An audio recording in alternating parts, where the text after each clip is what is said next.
des prières et des supplications avec des actions de grâce. C'est Philippiens 4, 6. Maintenant, dans Éphésiens, le Seigneur revient sur le mot supplication. Qu'est-ce qu'il dit?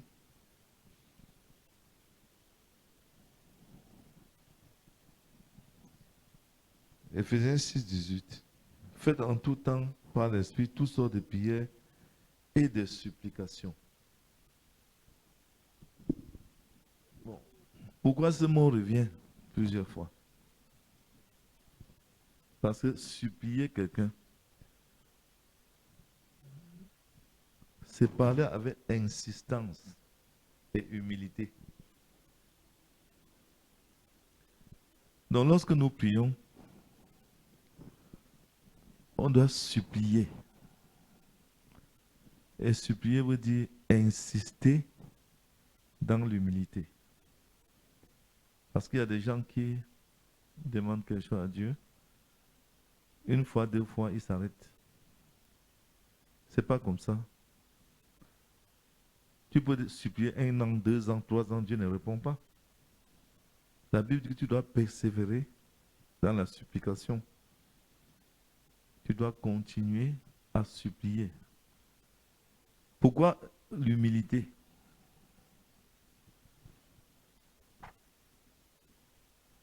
Parce que Dieu n'exauce pas les prières des orgueilleux. On doit s'humilier devant Dieu. S'humilier devant Dieu, c'est reconnaître ses limites. Ses limites. C'est reconnaître que ici, je ne peux pas. C'est Dieu qui peut. Et c'est quand tu fais ça que Dieu peut t'exaucer. Donc, je voudrais que pendant que nous prions, que les frères fassent très attention dans la façon de s'adresser à Dieu.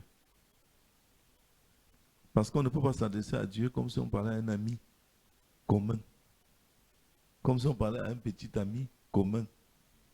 Ça ne donnera pas. Même si il est notre ami, ça ne veut pas dire qu'on doit le prendre n'importe comment. C'est le Créateur. Amen. C'est Dieu. C'est lui qui tient nos vies dans ses mains. S'il veut, il fait de nous ce qui lui plaît.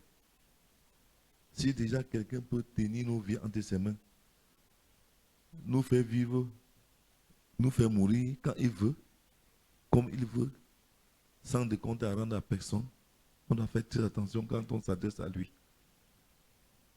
Si quelqu'un s'est levé un jour, il dit j'ai le pouvoir de donner ma vie, j'ai le pouvoir de la reprendre. Et il le fait pour nous, pour que nous ayons la vie. Il faut faire très attention. Si quelqu'un dit qu'il t'a créé, c'est lui qui t'a fabriqué. Il faut donc voir la distance qui est entre toi et lui. Parce que c'est lui qui s'est assis, il a pensé qu'il doit te façonner. Il pourrait te créer sans les mains. Il pourrait te créer avec 2 têtes. Donc il sait toutes choses de toi. Et quand tu viens auprès de lui, tu ne dois pas t'amuser avec lui. Et comme nous ne le voyons pas, il y a ses serviteurs devant nous. Et nous allons le considérer à partir de ses serviteurs. Nous allons le considérer à partir de sa parole. Pas venir comme si on était des hommes imbus d'eux-mêmes. On doit s'humilier, reconnaître qu'on est petit, qu'on n'est rien. Et que c'est lui qui est quelque chose. Et quand on se met là, debout pour prier, ne cherchons pas les gros mots. Ne cherchons pas les bons français. Ne cherchons pas à plaire aux gens. Ne mettons pas un accent européen dans notre parole pour que les gens nous respectent. Ne tirons pas la prière comme les pharisiens pour qu'on sache que celui-ci a la connaissance. Humilions-nous. S'humilier, c'est parler peu avec respect. Parce que tu vas te mettre à crier là pour que les gens sachent que tu es très grand. Et Dieu va t'humilier. Il va te rabaisser. Donc la supplication ici, c'est quelque chose que les gens doivent mettre dans l'esprit. Il y a certaines sœurs, quand ils arrivent ici, elles dorment. Je ne veux pas voir quelqu'un se coucher aujourd'hui. Je dis certaines sœurs qui ont toujours l'habitude de se coucher, on dit qu'on intercède. Je ne veux pas voir ça ici. Donc je voudrais que vous veillez là-dessus. Frère Michel, les frères Rav, frère Caleb, vous veillez parce que les frères sont là, on fait ça, ils ne disent rien. Il ne veut pas les gens qui viennent dormir ici qu'ils intercèdent. Si quelqu'un s'assoit ici, c'est pour prier. Et la tête doit être droite. Donc la supplication ici, c'est le fait que tu viens devant Dieu avec ton dossier. Quand tu pries, tu te mets dans une condition de petit, de rien, de malheureux, sans aucune valeur, sans aucune importance, sans aucun droit. Parce que si tu viens ici en priant, tu veux faire voir à Dieu que tu souffres trop, il ne t'exaucera pas. Tu veux que le Seigneur voit que tu as trop prié, tu jeûnes trop, il ne le fera pas. Parce qu'il va te montrer quelqu'un qui fait plus que toi, mais qui ne parle pas. Venons en suppliant, venons en nous humiliant, venons avec des supplications. Ça veut dire que tu dois insister devant Dieu. Ne sois pas fatigué, ne te fatigue pas, ne te décourage pas, ne te lasse pas. Tu as un dossier, tu es arrivé à l'église avec ça en 2021. Tu es déjà en 2030. Le dossier n'a pas de solution. Tu ne dois pas te décourager. Parce que le temps appartient à Dieu. Tu dois prier tous les jours de ta vie. Ce n'est pas par moment. Écoutez un peu. C'est un commentaire. Il dit,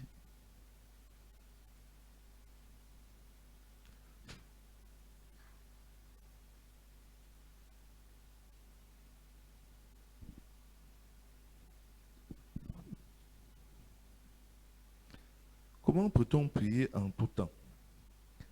Une façon de le faire consiste à aborder chaque situation de la vie quotidienne en adressant une brève prière à Dieu. C'est-à-dire que chaque chose que tu veux faire dans ta vie, tu commences par prier. Chaque chose que tu veux faire dans ta vie, tu commences par la prière. Pas par le Congossa, pas par les plaintes. Non. Si tu as un problème, peut-être que tu as mal à la tête. Tu ne dois pas commencer par te plaindre. J'ai mal. Non. Tu pries d'abord. Si un frère vient, il t'offense. Avant d'aller lui répondre, tu pries. Si ton enfant t'a désobéi à la maison, avant de lui parler, tu pries. Pour que le Seigneur guide tes paroles. Si un frère t'a déçu à l'église, avant d'aller vers le frère, tu dois prier. Si le pasteur a dit une chose que tu ne comprends pas, avant d'aller vers le pasteur, tu pries. Ce n'est pas que tu vas t'élever avec le zèle de ce que tu as entendu pour aller répondre. Non. Ça n'ira pas. Parce que quand tu pries, c'est pour montrer à Dieu que tu es incapable de le faire par toi-même. Et que tu as besoin de lui. Tu as besoin de sa direction, de son orientation. C'est comme ça que le Seigneur va t'exaucer. Et plusieurs fois, on se lève le matin du lit. On n'a pas encore dit merci à Dieu. On met déjà une chanson pour écouter. On commence déjà à dire bonjour aux gens de gauche à droite.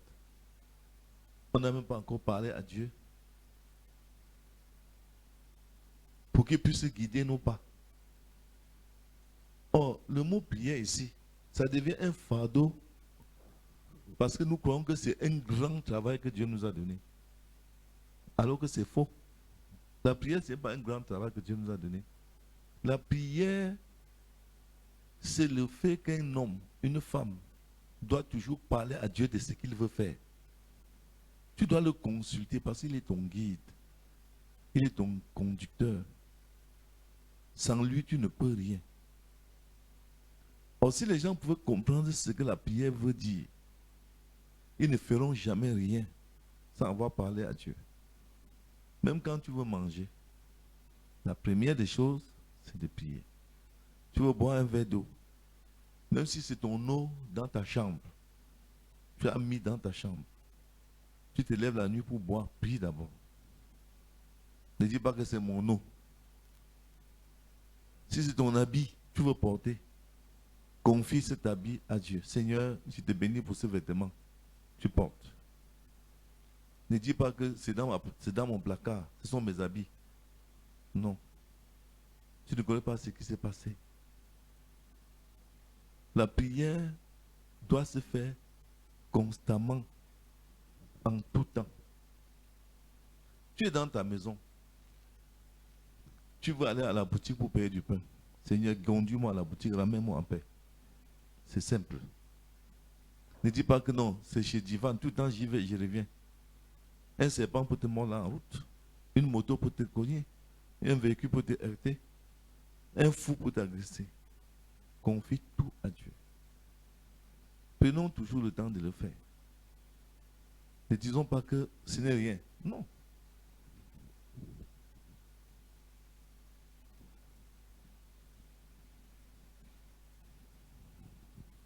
Une autre consiste à ordonner notre vie autour des enseignements divins, de telle sorte que notre vie même devienne une prière. Il n'est pas nécessaire de nous isoler des autres et de notre travail pour prier constamment. Nous pouvons faire de la prière notre vie et de notre vie une prière, tout en vivant dans le monde. L'appel à intercéder pour tous les croyants s'adresse aussi à nous. Prions donc pour ceux que nous connaissons et pour l'Église dans le monde. Donc ici, nous avons besoin de prier constamment, tous les jours, chaque minute, chaque seconde. Pour chaque chose que nous faisons, c'est d'abord la prière. Je voudrais qu'on comprenne ça simplement et profondément. Que prier, c'est parler à Dieu. Et nous n'avons pas un autre Dieu que celui que nous adorons, Jésus-Christ. Or, si nous connaissons ces différents noms, nous aurons beaucoup d'intérêt à prier toujours. Les différents noms de Dieu. Tu peux me donner un nom? Ok. Elohim. On a utilisé le nom composé de Dieu ici. Jéhovah Jireh. Jéhovah Rapha. Oh, ça veut dire, si tu définis ces noms, tu ne peux rien faire sans prier. N'est-ce pas? Parce que ces noms-là vont t'orienter dans ce que tu fais. Quelqu'un qui pourvoit toujours à tes besoins. Comment tu peux faire quelque chose sans le consulter? Quelqu'un qui te guérit toujours. Ainsi de suite. Donc, l'orgueil ne s'exprime pas toujours par des mots, par des paroles qui ne plaisent pas à Dieu. Même les attitudes face à ce que tu réalises dans la vie peuvent définir un état d'orgueil. Un homme qui ne prie jamais quand il entreprend une activité, ça veut dire qu'il est orgueilleux, il compte sur lui. Il n'a peur de rien, il ne compte sur personne. Et Dieu voit qu'il est son propre guide et Dieu l'abandonne. Humilions-nous devant Dieu. Donc nous disons que lorsque nous prions,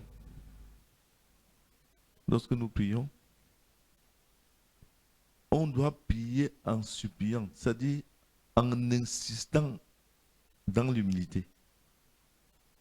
Si tu as un cas grave, tu pries aujourd'hui, il n'y a pas de solution. Tu ne dois pas courir chez le voisin et dire, tu vois, ça ne donne pas. Tu dois insister. Parce que le voisin n'est pas ton Dieu. Frère Madame nous dit dans la brochure, la plus grande bataille jamais livrée. Que la plus grande bataille menée, c'est dans ses pensées.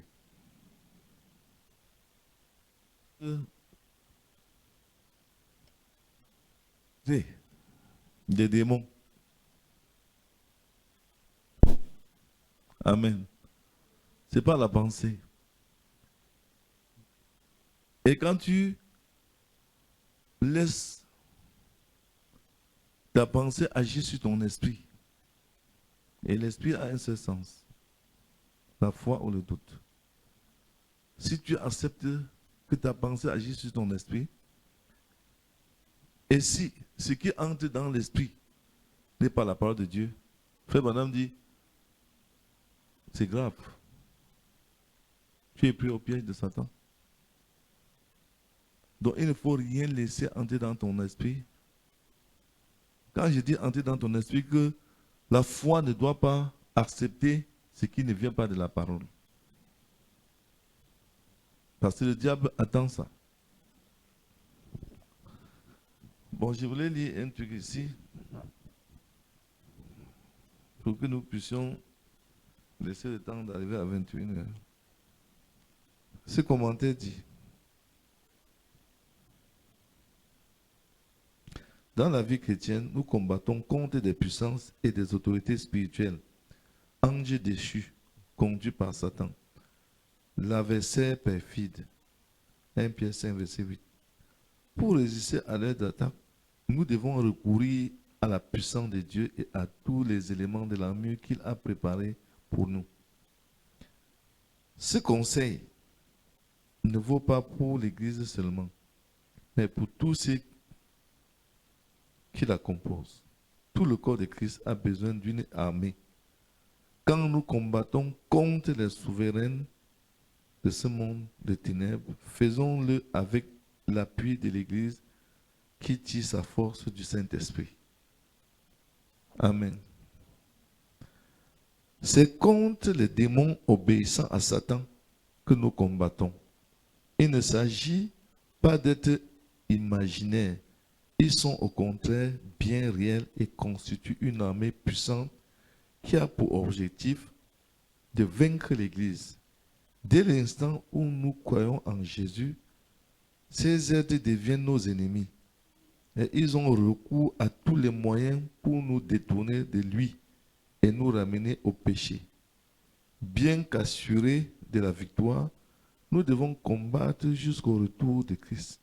Car Satan lutte constamment contre les disciples du Seigneur. Pour vaincre le diable, nous avons besoin d'une puissance en nous et en nous protégeant. Pour vaincre le diable, nous avons besoin d'une puissance surnaturelle que Dieu nous fournit en faisant demeurer son esprit en nous et en nous protégeant de son armure quand le découragement nous gagne. Souvenons-nous des paroles de Jésus à Pierre en Matthieu 6, 18, 16, 18. Donc, frère, pourquoi nous devrions prier? Parce que dès l'instant où tu déclares que tu es chrétien, tu es croyant, n'est-ce pas?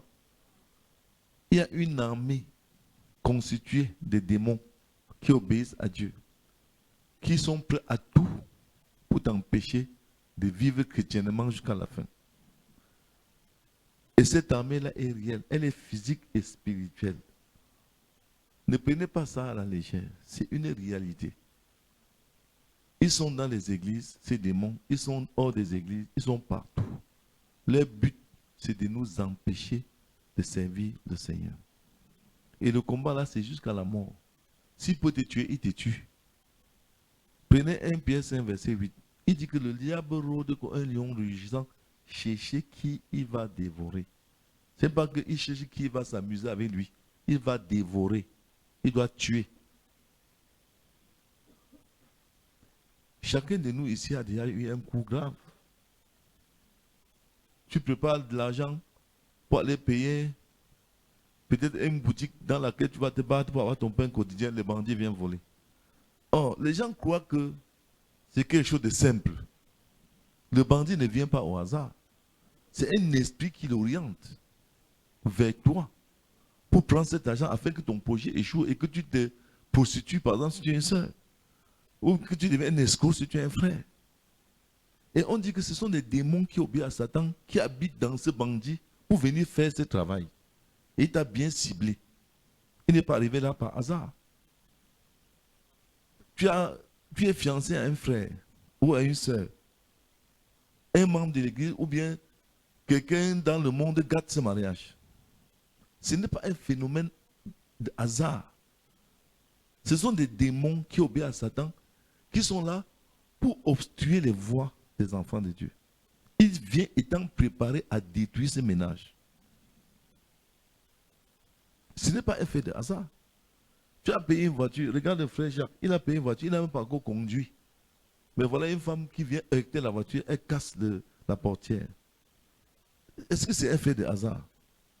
Pourquoi elle n'a pas plutôt envoyé quelqu'un laver la voiture? Nettoyer. Mais plutôt, on est venu cogner. Ça veut dire qu'il y a un adversaire qui n'est pas fier de voir qu'il a une voiture. Pourquoi? Tu peux avoir un examen, tu tombes malade gravement. Si bien que l'examen passe, tu ne sais pas où tu te trouves. Pourquoi tu peux déposer un dossier pour un travail? On cherche ton dossier, on ne trouve plus. Parce qu'il y a un adversaire, il y a quelqu'un qui se lève contre toi. Et cette personne existe réellement. C'est pour ça que dans Ephésiens 6, Dieu dit qu'on doit s'armer de toute l'armure de Dieu. On doit avoir toute l'armure de Dieu pour se protéger. Et cette armure de Dieu-là est claire, c'est lisible. Tant que tu n'as pas l'armure de Dieu, tu ne peux pas vaincre le diable. Amen. Donc nous avons un adversaire. L'adversaire là, il travaille avec les démons. Et les démons là habitent dans les hommes. Ça peut être dans ta famille, dans l'église, dans ton service. Partout où tu vas aller, tu vas les trouver là. On t'a déjà ciblé, on dit que on monte celui-ci derrière toi. Il échoue, on monte l'autre. Il échoue, on monte. Tu es dans un car, il est là. Il veut que le car tombe dans la brousse. Et tu meurs. Si tu es entré dans le car, tu n'as pas mis le car sous le sang, c'est tant pis pour toi. Amen. Quand tu es dans un car, tu dis Seigneur, j'ai pris que le car arrive à destination, je mets ce car sous le sang. Tu ne peux pas entendre que ça soit comme ça là. Et croire que tu vas t'en sortir comme ça, non. Amen. Tu vas aller à l'école le matin, prie d'abord. Parce que tu peux prendre une moto, la voiture vous écrase. Par le démon, c'est que dans 15 ans, tu seras le gouverneur de la province du centre. Il ne faut pas que tu arrives. Donc la prière est très importante. Et on ne prie pas seulement parce qu'on a faim. On prie parce que nous avons des combats. Le diable est en face de nous, il nous empêche d'arriver à destination. Parce que quand on dit qu'on vient prier 2 jours ici, les gens trouvent ça fatigant. Il y a des gens qui vont sortir s'il y avait la solution à leurs problèmes. Oui, frère. Dieu ne peut pas te surprendre avec les solutions aux problèmes que tu vas poser. Hein?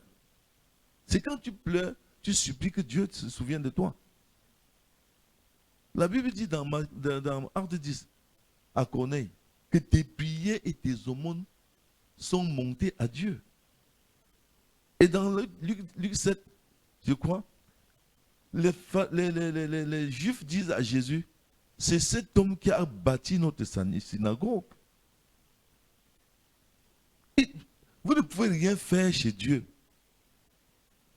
par surprise. Dieu ne fait rien et Dieu ne surprend pas les gens. Corneille attendait. Oui. Quand il fait les aumônes là, il priait quoi? Il voulait voir Dieu. Donc le problème maintenant c'est quoi? Chaque situation de cette église ici, on doit la placer dans la prière et crier à Dieu chaque jour pour que les problèmes qu'on a, les jeunes frères qui veulent se marier n'arrivent pas. Ceux qui ont déjà commencé un dossier de mariage, ça se complique. On doit se mettre en phase pour crier à Dieu pour ça. Seigneur, nous ne comprenons pas pourquoi le dossier de mariage de ce frère se gâte. Seigneur, nous voulons que tu nous répondes. S'il y a une main ennemie dans la famille ou bien je ne sais pas quoi, que le Saint-Esprit descende. Pourquoi ces enfants sont malades? Pourquoi cette soeur est malade? Seigneur, nous voulons qu'elle guérisse. C'est ça, le combat spirituel. Ce n'est pas venir ici écouter seulement un sermon. Et quand on fait ça, si Dieu ne répond pas, on continue. On continue. Ce qui est sûr, c'est qu'un jour, Dieu va se souvenir de nous. Donc je voulais vous rappeler que, frère, nous sommes dans un combat. Et quand on est dans le combat, on ne doit pas se décourager. Parce que le découragement aussi, c'est une arme de Satan. Il nous inspire ça. Tu vois même depuis que tu pries là, tu as quoi? Tu es dans l'église, il y a même quoi là-bas? Les gens n'ont rien là-bas, tout ça. Et tu tombes dehors, tu commences à changer d'église. Dieu dit, ok, comme tu n'as pas la foi, je ne peux pas t'exaucer. Frère Madame dit que dans la plus grande bataille jamais livrée, il dit, quand tu nettoies tous les canaux, de manière que, en dehors de la part de Dieu, il n'y a rien qui vient dans tes pensées. Tu es un vainqueur. Mais si, pendant que tu es en train d'attendre une guérison, tu crois aussi que Dieu peut ne pas te guérir, ça ne vaut pas la peine de prier. Tu ne dois même pas un seul moment penser que tu ne peux pas guérir. Tu dois croire que la parole de Dieu est vraie et qu'il répond aux prières. C'est tout ce que tu dois chanter. Quand le diable veut venir te dire que non, tu pries même comme ça, tu ne peux pas guérir, tu dis arrière de moi, Satan, au nom de Jésus, il est écrit. Tu gardes ce que Dieu dit. Dans cette église, nous pouvons avoir tout ce que nous attendons de Dieu. Et chacun de nous doit demander à Dieu ce que lui, il attend de Dieu dans la prière. Bon, nous avons quelques sujets, mais on peut toujours augmenter. Parce que les sujets qu'on va prendre de maintenant jusqu'à demain, on va changer. Demain soir, on ne doit plus prendre les mêmes sujets. Donc, de demain soir à jeudi soir, on doit prendre 2 sujets autour. 2 ou 3 maximum. Par exemple, on appelle 7 sujets ici. Mais le dernier jour, c'est autour de 3 sujets. Pour la maladie, dans l'église, par exemple, c'est même ça qui m'a poussé. Oui, les malades dans l'église, on prend ces sujets. On va associer encore un autre sujet très sensible à ça. Mais les 7 sujets-là, on va prier jusqu'à demain soir avec ça. Bon, quand on finit une temps de prière, vous pouvez lire, vous pouvez continuer à prier seul. Donc on prie à 21h, minuit, 3h, 6h, ainsi de suite. Bon, si vous êtes fatigué, vous pouvez vous allonger un peu si vous voulez. Et après chaque 3 heures de temps, on peut chanter 2 chants sans instrument. 2, 3 chants sans instrument la nuit. Et on lit une parole. Et on prend le sujet, on prie. Et quand on prie, ce n'est pas une personne qui prie. C'est chaque frère qui parle à Dieu. Chaque personne se lève, il se tient debout, il part s'asseoir, l'autre prend. Donc chaque temps de prière, il faut au moins 7 personnes qui parlent. Au moins. Et même si tout le monde peut parler, c'est bien. Ça veut dire qu'on fait le bruit, c'est pas normal. Le diable profite, il est là-dedans pour nous maudire aussi pendant qu'on a des prières. Il voudrait que chacun se mette debout et parle individuellement, pas tout le monde ensemble. Que le Seigneur vous bénisse. Donc maintenant, on peut rester dans la prière jusqu'à 21h, dans la lecture, et ainsi de suite. Ne vous fatiguez pas. Seigneur Dieu de grâce et de paix, je chasse tout esprit de sommeil dans cette salle au nom de Jésus-Christ. Je chasse tout esprit d'assoupissement, d'amnésie, de sorcellerie, de magie, esprit de serpent, esprit de chien. Je vous chasse dans cette salle, je vous renvoie dans l'église au nom de Jésus-Christ et ne revenez plus. J'invoque le feu du ciel, le feu pour consumer et détruire tous les antennes de Satan dans cette salle au nom de Jésus-Christ. Je lie toute présence de Satan et ses démons dans ce lieu au nom de Jésus-Christ. Seigneur, nous consacrons cette salle à Jésus-Christ pour sa gloire. Je prends tout présent ici sous mon autorité au nom de Jésus-Christ. Je soumets tous les esprits ici sous l'autorité de la parole au nom de Jésus-Christ. J'invoque le sang de l'agneau pour couvrir cet endroit. Je l'ai un baril de feu autour de cet endroit. Seigneur, donne-nous une vitalité parfaite, une vigueur parfaite jusqu'à jeudi soir. Au nom de Jésus-Christ, nous avons prié. Amen.